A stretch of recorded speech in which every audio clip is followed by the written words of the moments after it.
Alrighty, you guys know the deal. You know what time it is. You know what day it is.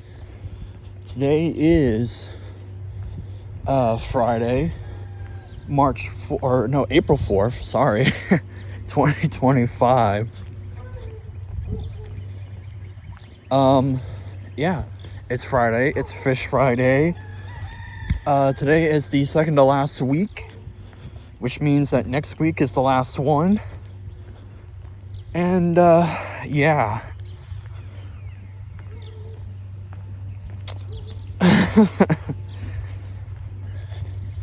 Yeah, definitely something. So, just to kind of reiterate, last week we did about 207 orders. I count how many orders we did based on how many, total number of orders we had. It's like we might have 165 one week, or 205 in the next, or I don't know, maybe 210. It's based on how many number of orders we go through and call out. That's how I count how many orders we did. But, they do theirs differently based on how many meals they send out. They do it based on that numeration, which, is fine, but I do mine based on how many orders total we did. Which, I guess is different, but, I always like to keep track of how many we do each week of every year. And speaking of total number of orders so far for the year, we're now over 1,000. I was doing the commentary for the third episode of Donkey Kong Country for my gaming channel. You can check it out.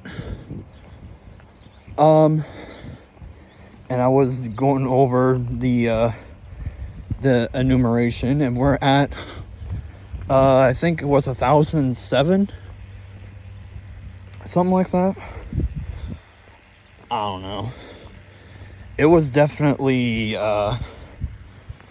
quite interesting, I do have to say. Let's see here, what else there is there.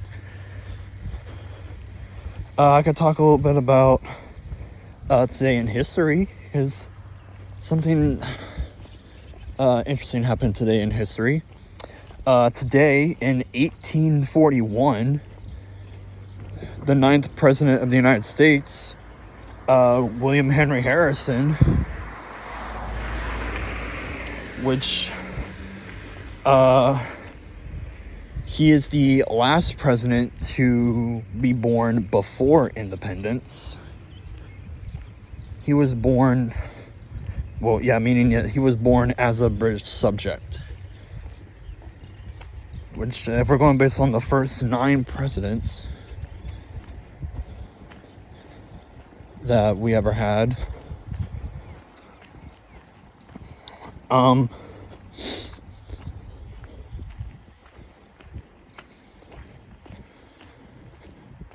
the first 7 and the 9th, so that'll be Washington, John Adams, Jefferson, Madison, Monroe, John Quincy Adams, and Andrew Jackson, as well as William Henry Harrison, were all born as British subjects.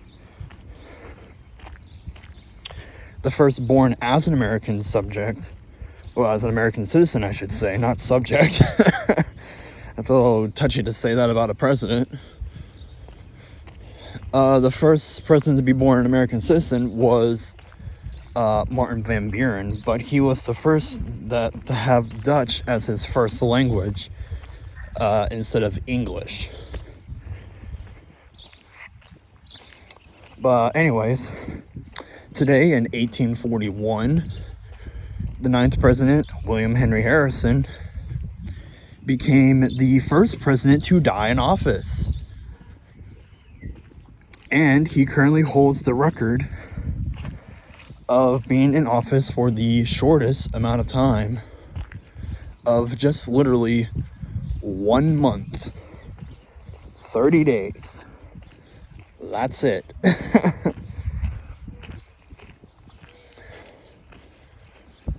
Well, there's a lot of reasons to why that happened. He was also the oldest ever elected for a short period of time, for quite a while actually, up until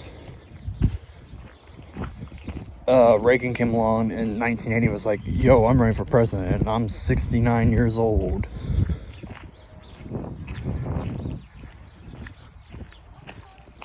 When William Henry Harrison was first elected in 1840,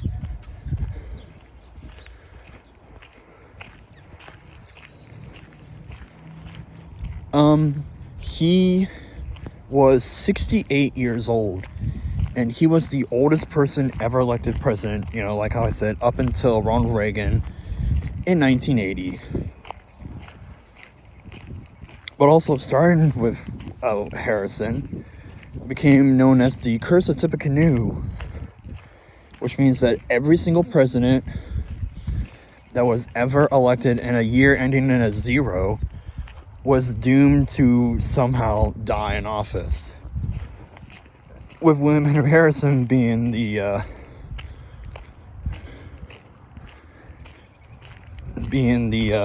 first of that to happen. It has to do with the War of 1812, especially the Battle of the Thames, in which Tecumseh and his brother were fighting U.S. forces, since the tribes that were under Tecumseh were aligned and helped supported the British during the War of 1812.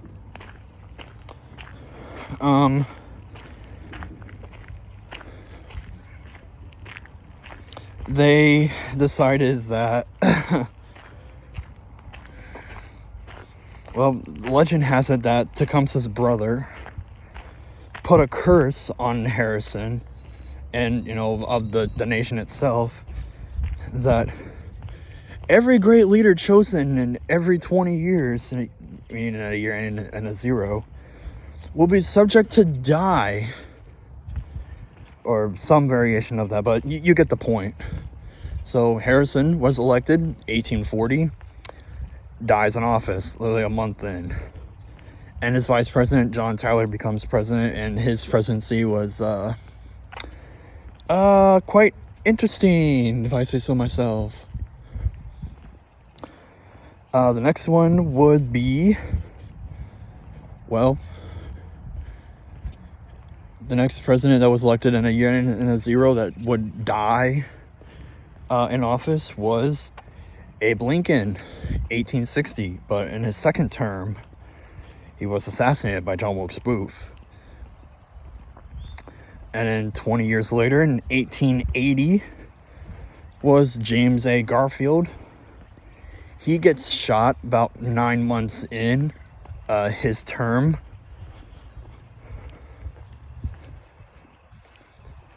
And, you know, his VP, Chester A. Arthur, takes over.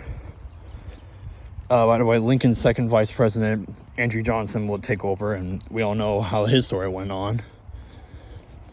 20 years after that, in 1900, William McHenry is elected for a second term, and he gets shot and killed, and his vice president, Teddy Roosevelt, takes over. In 1920, our own Warren G. Harding dies of a heart attack about halfway through his term. Let's see here. In 1940, FDR gets elected to his third term. But later, and towards his fourth term, he dies of, you know, cerebral hemorrhage, you know, whatever. 1960, JFK gets assassinated halfway through his term. We all know that story. And some say that in 1980, Reagan allegedly broke the curse by both the oldest president ever and surviving an assassination attempt. So some say that Reagan broke the curse of Tippecanoe, which means that if he were to actually die from that assassination attempt,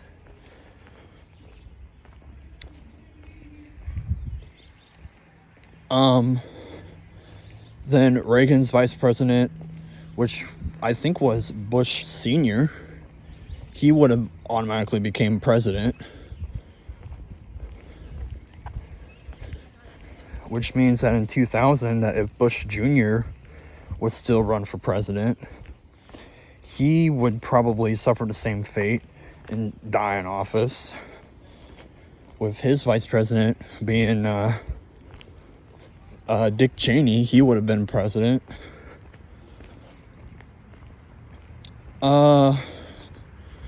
And then as of recently, in 2020, if Biden would have died in office, then that means that, oh God, it would mean that cackling Kamala would have been president.